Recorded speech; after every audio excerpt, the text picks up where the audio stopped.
반갑습니다 형님들. 안녕하세요. 오늘도 제 숲TV 생방송 와주셔서 감사드리고, 생방송 보신 형님들은 추천과 즐겨찾기, 이따 유튜브로 보시게 된 분들도 구독과 좋아요 좀 부탁드리도록 하겠습니다. 감사합니다. 자, 필라델피아 대 워싱턴 경기. 딱 봐도 뭐 탱킹 팀들 간의 매치입니다. 사실 탱킹이라고 말하긴 뭐해. 필라델피아는 그냥 이게 자원이 모자라가지고 성적이 안 나는 건데, 워싱턴은 확연하게 탱킹 팀이죠. 이런 것들 보고 시작을 하면은, 자, 지난번에도 현재 탱킹 레이스 순위를 말씀드린 적이 있어요. 가장 지금 리그에서 탱킹 1등이 워싱턴, 뒤로 쭉 보면 유타, 샬럿, 뉴올, 필라, 브루클린 이렇게 있죠. 필라델피아, 브루클린, 토론토는 승수가 전부 다 비슷비슷합니다. 그리고 그 밑으로는 확연한 이런 좀 차이가들이 있는데, 일단은 워싱턴이 전체 탱킹 1위거든요. 이게 뭔 차이가 있냐면은 탱킹 레이스 1, 2, 3등까지는 1픽에 뽑힐 확률이 똑같아요. 근데 이제 그 밑부터는 1픽에 걸 확률이 조금씩 변화가 있죠. 탑4 안에 걸릴 확률도 약간씩은 차이가 있어. 그 탱킹 레이스 밑에 바닥 1, 2등은 비슷비슷한데 그 밑에는 조금씩 탑4 밖으로 밀릴 확률이 약간 이렇게 생깁니다. 이런 식으로 탱킹을 강하게 하면 할수록 상위팀 가능성이 높아진다. 내년에 이제 좀 이런 식으로 내년에 누가 좀 상위픽에 뽑힐 거냐. 일단은 쿠퍼 플래그가 너무 유명하죠. 그리고 딜런 하퍼도 꽤나 얘기가 많이 나온 선수입니다. 에이스 벨리도 얘기가 나오는데 밑에 애들도 이 친구 야쿠니스 카스파라스 이 친구 하여튼 내년에도 드래프트 픽이 괜찮아가지고 탱킹을 할 만한 해거든요. 그러다 보니까 올 시즌에 확연하게 좀 질려는 팀들이 많이 있다. 필라델피아가 현재 탱킹을 더 힘써야 되는 입장인데 뭐 맥시가 못 나오고 있는 것도 그렇고 확실히 결장이 많기는 많습니다. 지금 필라델피아가 거의 뭐 G리그급 애들도 많이 써가면서 그렇게 운영을 하고 있는데 일단은 워싱턴은 그 1픽이라든지 탑4 안에 들기 위해서는 더 질 필요가 있거든요. 유타의 추격을 받고 있기도 하고 두 팀 간에 오늘 승수차가 8승 차이에요. 8승 차이. 워싱턴은 요즘 뭐 유타한테 쫓기고 있는 거나 샬롯도 막 부지런히 지고 있다 이런 것들 때문에 시즌 내내 확실하게 탱킹을 하기 위해서 농사를 잘 지어왔는데 막판에 이게 깨지면 안 되잖아요. 그래서 워싱턴이 요즘에는 10경기 동안 6승 거두고 이런 게 있었다 보니 워싱턴이 약간은 지금 자리가 흔들리고 있는데 시즌 내내 잘 좋았던 팀이기도 하죠. 맞대 의상으로 필라델피아가 6연승 중인 것도 있고 워싱턴도 최근 5연패로 부지런히 지고 있습니다. 이 기간 동안 뭐 유타라든지 토론토 확실하게 좀 탱킹 라이벌들한테 명확하게 지고 있는 것들이 보이긴 하거든요. 내일도 라인업 보면은 필라델피아는 일단 결장 많아요. 요즘에 늘 이렇죠. 빅3 다 없고 좀 부품들도 라우리, 우브레, 로디 워커, 드러먼드 이런 애들 많이 빠집니다. 그라임스가 복귀할지는 모르겠는데 직전 경기는 빠졌었고 그라임스가 지금 필라델피아 1옵션인데 지난번 경기 때는 없었습니다. 자, 그리고 워싱턴 보면은 얘네들도 지금 라인업이 그 보통 이제 키션 조지나 쿨리발리 이런 애들을 많이 썼었거든요. 그리고 워싱턴이 그 10경기 동안 6승을 거둔 거에는 미들턴 같은 애들 활약이 좋았단 말이에요. 영입생들이. 근데 내일 라인업 보면은 확연하게 좀 많이 빠지게 보입니다. 대표적으로 앤서니 길 같은 애들이 지금 선발 4번 자리로 올라와 있는 것들. 이런 것을 생각하면은 내일 필라델피아도 원래부터 많이 빠지지만은 워싱턴 역시 많이 힘을 뺀다고 할 수가 있겠다. 필라델피아가 유연승이기도 하고 글쎄요 필라델피아 지금 많이 집니다. 최근에 9경기 동안 뭐 1승 8패에다가 그런 건 맞는데 이거는 아무래도 저는 워싱턴이 본인들의 자리를 공고히 할 것 같거든요. 이거는 어느 한쪽에 뭐 경기력 얘기를 하다기보다는 저는 그런 식으로 접근을 하고 싶은데 필라델피아가 이제 그동안 9경기 1승 8패를 하는 구간 동안 딱 홈경기가 한 번이었거든요. 이제는 뭐 홈으로 돌아온 것도 있고 그런 면에서는 워싱턴이 좀 지기에 편한 경기다. 그런 식으로 생각합니다. 원래 제가 이런 분석을 좀 안 좋아하는데 아무리 생각해도 이거는 탱킹을 하려는 색깔이 명확한 팀들 간의 대결이고 워싱턴이 조금 더 갈 길이 급하다. 필라델피아도 부지런히 지어야 되는데 워싱턴 상대로 사실은 뭐 지기가 힘들다고 봐요. 의도적으로 워싱턴이 10경기 동안 막 6승 하다가 요즘에 꼬라지를 보면은 일부러 질려는 게 좀 보이는 것 같긴 합니다. 필라델피아는 지금 제가 맥시가 빠진 이후로 벌써 한 10경기가량 됐는데 그 기간 동안 템포 상으로는 굉장히 빠른 팀에 속해요. 페이스 상으로는 거의 뭐 상위권에 있는 팀이고 이 기간 동안 워싱턴도 템포가 최근에 7경기 정도 한 103.64로 찍히거든요. 둘 다 뭐 빠른 팀이다. 저는 그런 것들도 보이고는 해가지고 오바 같은 거 생각도 조금 나는 것 같습니다. 229 정도면은 오바도 보고 싶은데 어디까지나 이거는 G리그 애들도 많이 있고 좀 퀄리티가 떨어지는 자원들이 많다 보니까 그것 때문에 재능의 영역 때문에 언더가 날 수도 있기는 하거든요. 지난번에 필라델피아가 뉴올한테 99점 냈던 거 그런 게 좀 대표적이라고 할 수가 있는데 뭐 그라임스가 안 나온다면 이것도 언더 보기가 좀 빡세지만은 일단은 저는 필라 사이드에다가 오바 그렇게 보도록 하겠습니다. 다음 경기는 뉴욕 대 클리퍼스 경기입니다. 자, 이건 일단 뉴욕 닉스는 요즘 그 브런슨이랑 맥브라이드가 동시에 빠지는 경우가 있었었죠. 저는 이런 경우에 언더 가능성이 있다 이랬는데 어제 경기에 둘 다 못 나왔을 때는 댈러스 상대로 128득점이나 했어요. 타운스나 하우타트가 동시 트리플 더블을 하기도 하고 오히려 정통 포인트 가드가 없을 때 이런 애들이 볼을 많이 잡으면서 두 선수 모두 다 많은 어시스트를 기록을 했습니다.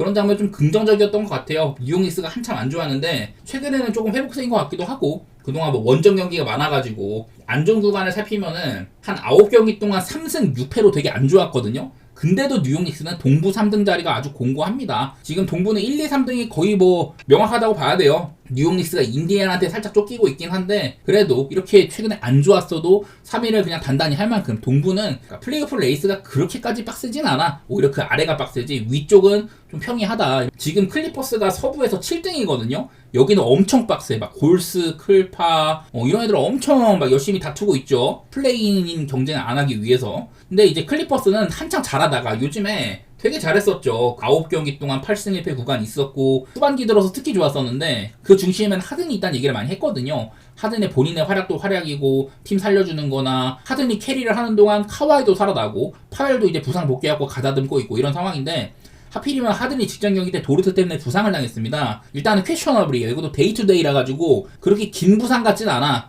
그때 살짝 뭐 발이 체인 정도인데, 경기를 봤을 때는 막 누워있고 이런 거 보니까 좀 심각해 보였는데 생각보다 뭐 그렇게 심한 건 아닌 것 같아요. 부상 부위 자체도 그러니까 내가 봤을 때 그냥 타박 같거든. 어쨌든 하든이 내일 나올지 안 나올지 모르고 원정만 동행하는 정도다 이런 건데요. 사실 클리퍼스가 그동안은 홈 경기가 좀 많았긴 했거든요. 샬럿, 클블, 맨피, 오클한테 전부 다 홈 경기였었고, 심지어 직전 오클한테도 리그 최강팀한테도 잘 비볐던 경기입니다. 이것도 잘하면 잡을 뻔도 했었잖아요. 그 정도로 클리퍼스가 좋은 기세에 있는데, 일단 기세 자체는 클리퍼스가 좋지만은 하든이라는 그 기간을 이끌었던 선수가 내일 퀘셔너블인 거, 아마 저는 못 나올 가능성도 있다고 봐서 이거는 좀 빡센 것 같아요. 자, 제임스 하든이 중간중간 빠진 경기가 3경기 있는데 휴스턴 상대로 106대 117로 패배를 했었죠. 오클라호마한테 98대 116, 보스턴한테 연장 가가지고 113대 117 패배, 이런 식으로 하든이 빠진 3경기 모두 다 클리퍼스가 패배를 했었다.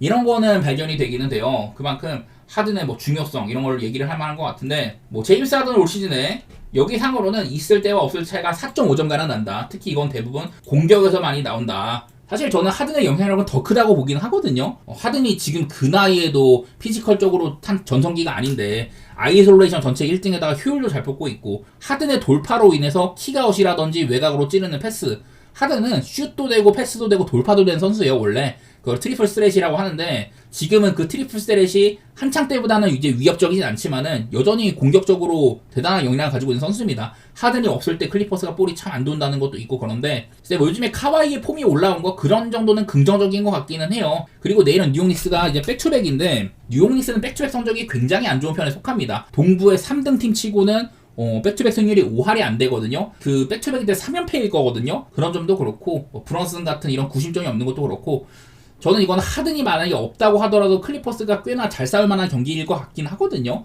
카와이가 올라온 것도 그렇고 재밌을 만한 매치 같은데, 저는 일단 개인적으로는 언더 생각이 좀 납니다. 일단은 요즘에 클리퍼스가 이렇게 공격면에서 야투가 전체 1등 수준이에요. 야투나 3점이나. 대신에 클리퍼스는 좀 천천히 하는 팀이어가지고 하프코트 오펜스를 즐긴다. 템포가 빠르지는 않은 팀이기 때문에 사실 점수 자체는 야투에 비해서 안 난 팀입니다. 그만큼 시도가 적다는 팀이고 언더팀이라는 소리거든요. 이 와중에 둘 다 수비는 아주 잘 되고 있다. 뉴욕 닉스도 상대를 최대한 못 던지게 하는, 이렇게 통제를 하는 부분에서 상당히 좋아요. 저는 개인적으로 이 경기는 일단 뭐 하든이 퀘셔너블인 것도 그렇고, 뉴욕 역시 브런슨이 없는 것도 그렇고, 저는 지금은 둘 다 언더팀이라고 봐야 될 것 같아요. 저는 클리퍼스 사이드에다가 언더 보고 있는데, 클리퍼스가 나는 핸디는 잘 모르겠어. 그만큼 뉴욕 닉스가 원래부터 클러치 게임이 많은 팀이기도 한데, 승패는 그냥 일반승 정도로 살리는 게 낫지 않을까. 핸디는 너무 도전적인 것 같다. 그런 생각이 들긴 듭니다. 저는 아직도 뉴욕 닉스는 회복세까지는 아니다. 그렇게 보고 있거든요. 최근 2경기 괜찮았는데 그거 하나만 가지고 높이 올리긴 어려워요. 워싱턴, 댈러스 둘 다 지금 상태가 심각한 팀들을 만났다 보니까 저는 클리퍼스를 조금 더 높이 치고 있어요. 그동안의 행보로는. 하든이 뛰냐 안 뛰냐 이것도 상당히 중요할 것 같습니다. 어찌 보면 하든이 진짜 어거지로 뛸 수도 있거든요. 아마 컨디션이 안 좋을 것 같은데 지켜봐야 될 것 같네요. 내일 아침까지.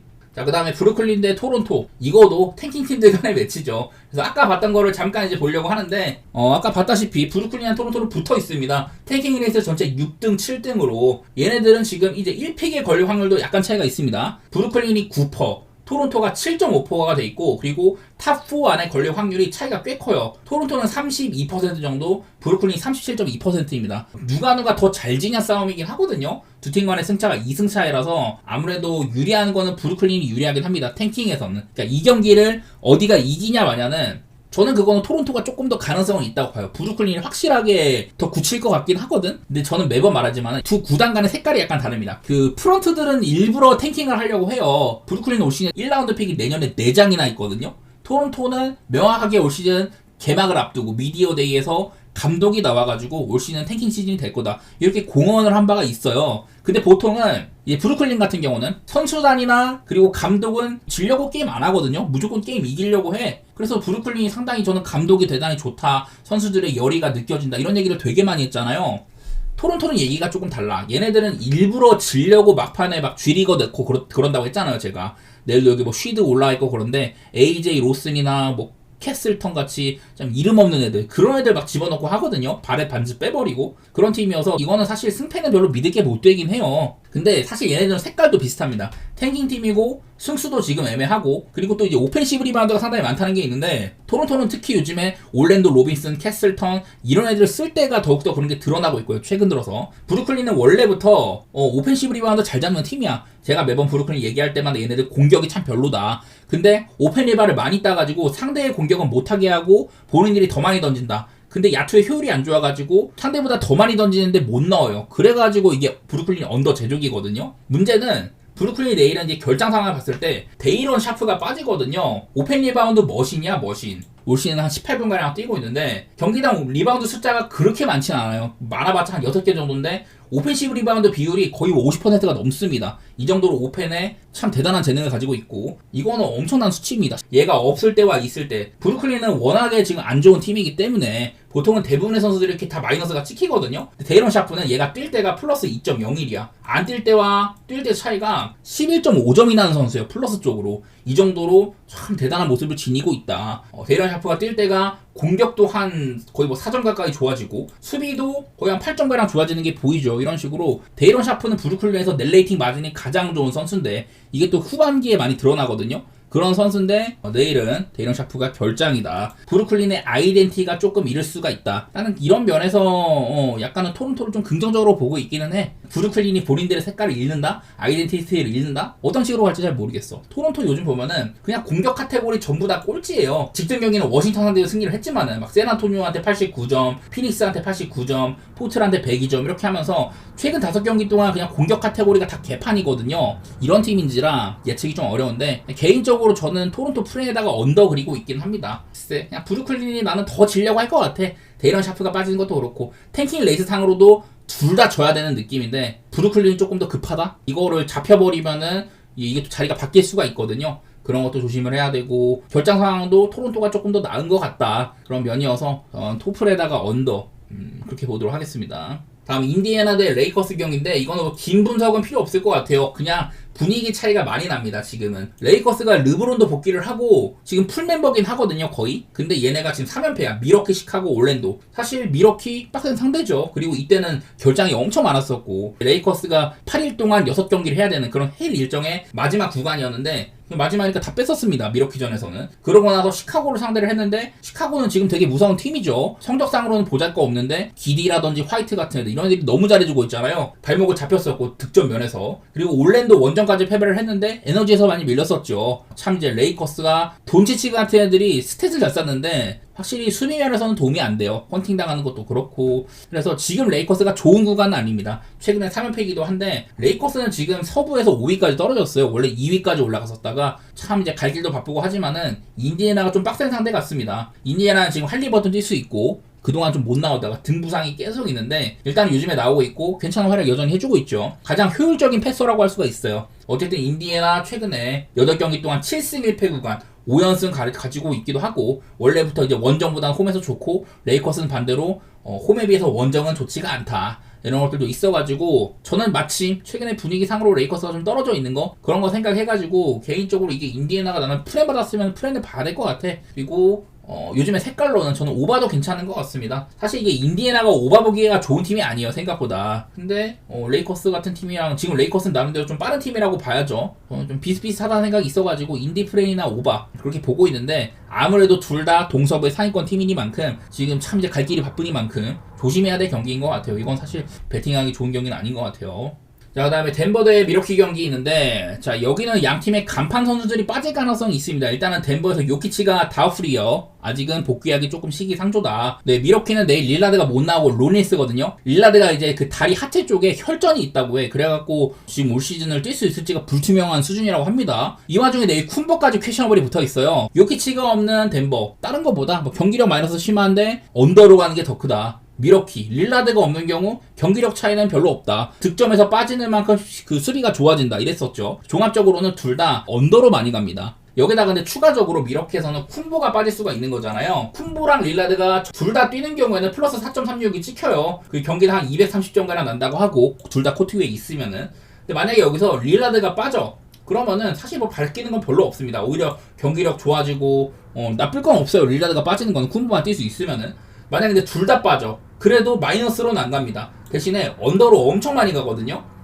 릴라드 쿤보가 동시에 없으면은 득점이 한 15점 빠지고 실점도 한 11점 빠집니다. 그래서 한 20점가량 언더로 간다는 거예요.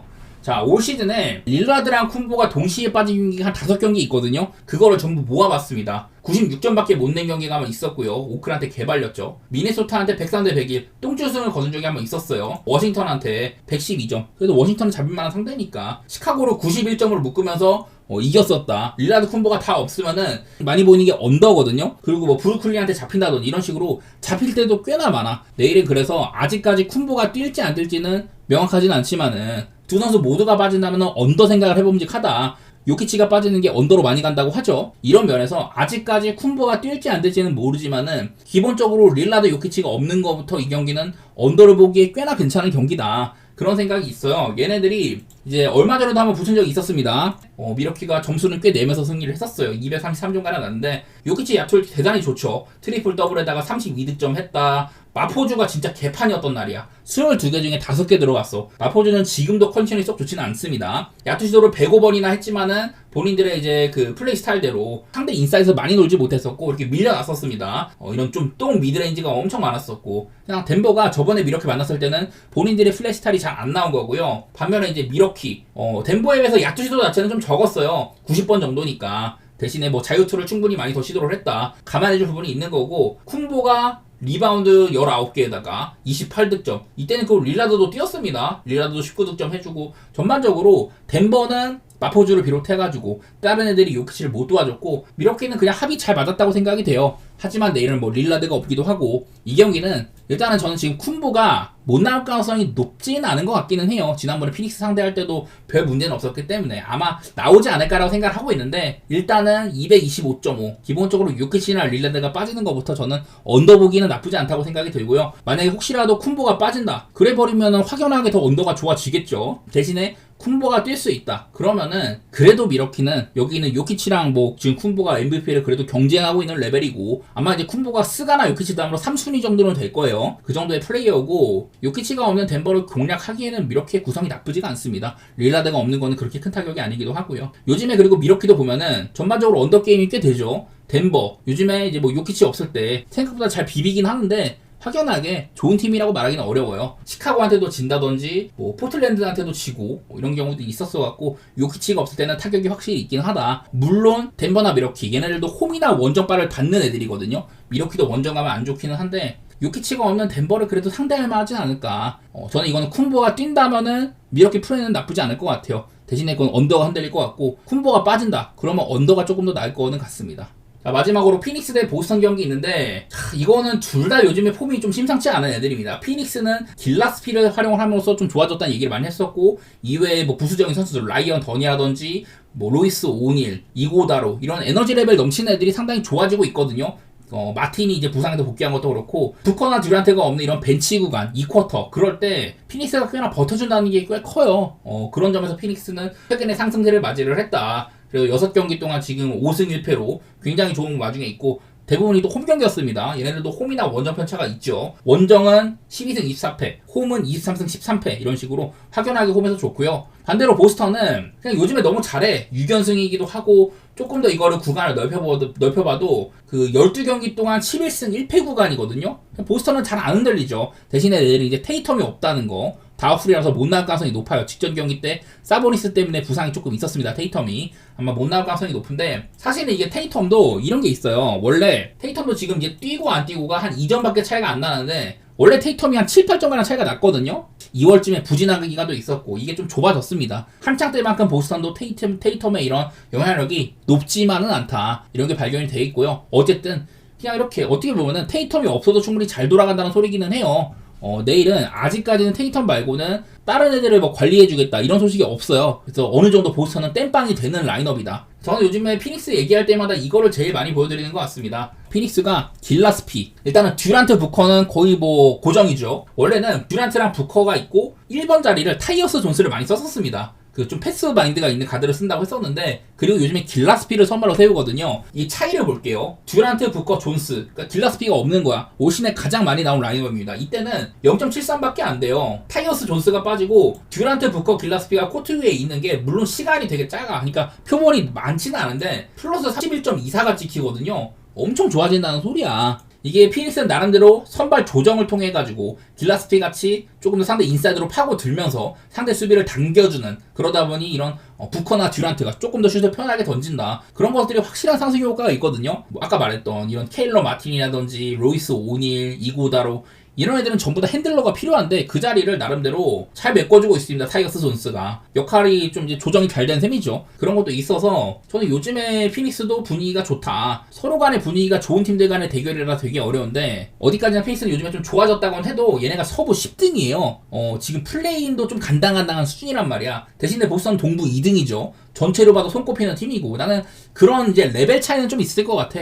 피닉스가 올라오곤 있지만은 어쨌든 보스턴의 전력이 시즌 내내 훨씬 더 좋기는 했었다. 재능 면에서는 뭐 피닉스의 부커나 듀란트 이런 애들이 있다 보니 뭐 밀리지는 않을 것 같은데, 시즌 내내 보여준 모습이 보스턴이 좋았다는 거, 보스턴은 오히려 홈보다도 원정 성적이 좋아요. 그런 거를 간과할 수는 없을 것 같고, 피닉스의 상승세가 무섭긴 하지만은 그래도 이거를 피닉스를 보긴 좀 어렵지 않나, 그런 생각이고요. 저는 뭐 핸디까지는 잘 모르겠고 그냥 보스턴 쪽을 보고는 있습니다. 지금 두 팀이 만나면 저는 언더 생각도 좀 나거든요. 일단은 보스턴이 수비가 확실히 좋은 팀이에요. 여기도 보면은 실점이 전체 1등입니다. 얘네들이 상대를 좀 못 던지게 하는 거에도 일가견이 나누어 있어요. 천사 상대를 이제 85.2회 정도로 통제를 잘 하고 있는 편이기도 하고, 그리고 이제 피닉스도 그냥 88.3회 정도로 그냥 어정쩡한 편이어서, 피닉스가 요즘에 나름대로 뭐 공격 잘 되고 있고 수비도 좋아진 것들 이래갖고 피닉스도 한창 때만큼 오바팀이 아니거든요. 피닉스가 되게 안 좋을 때는 127점을 하면서도 120득점을 하는데, 근데 많이 지던 팀이었지만은 요즘엔 얘기가 좀 다르긴 합니다. 오히려 언더 색깔이 좀 있는 것 같고 해가지고, 개인적으로는 저는 이 경기는 보스턴 사이드나 언더 그렇게 보도록 하겠습니다.